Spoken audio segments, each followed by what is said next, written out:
എല്ലാവർക്കും DS കിച്ചണിലേക്ക് സ്വാഗതം. ഇന്ന് ഞാൻ വന്നിട്ടുള്ളത് സിമ്പിളായിട്ട് ഉണ്ടാക്കാൻ പറ്റുന്ന ഒരു ചപ്പാത്തി കറിയുടെ റെസിപ്പി ആയിട്ടാണ്. അത് എങ്ങനെയാണ് ചെയ്തെടുക്കാൻ നോക്കാം.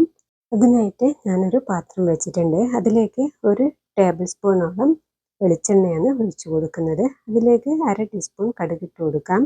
1/2 ടീസ്പൂണോളം ജീരകവും കൂടി ഇട്ട് കൊടുക്കുന്നുണ്ട്. അത് പൊട്ടി വന്നതിന് ശേഷം ചെറുതായി മുറിച്ച ഇഞ്ചിയും 3 വെളുത്തുള്ളിയും ചെറുതായി മുറിച്ച് ഇട്ട് കൊടുക്കുന്നുണ്ട്. അതിനുശേഷം അതിലേക്ക് കറിവേപ്പിലയാണ് ഇട്ട് കൊടുക്കുന്നത്.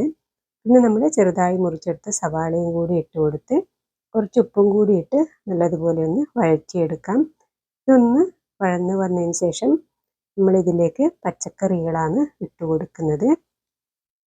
നമ്മൾ ചെറുതായി മുറിച്ച ക്യാരറ്റും ബീൻസും ഉരുളക്കിഴങ്ങുമാണ് ഇട്ട് കൊടുക്കുന്നത്. ഇതിട്ട് കൊടുത്തതിന് ശേഷം ഇത് നല്ലതുപോലെ ഒന്ന് വഴറ്റിയെടുക്കണം.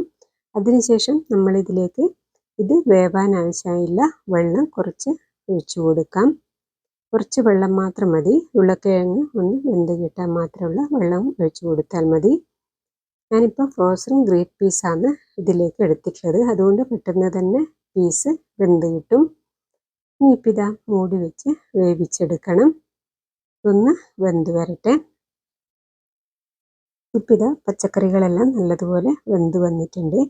ഇനിയിപ്പോൾ ഇതാ ഞാനിതിലേക്ക് 1 ടേബിൾ സ്പൂണോളം തേങ്ങയും 5 അണ്ടിപ്പരിപ്പും കൂടി നല്ലതുപോലെ അരച്ചെടുത്തതാണ് ഇത്. ഇതിനിപ്പോൾ നമുക്കിതിലേക്ക് ഒഴിച്ചു കൊടുക്കാം.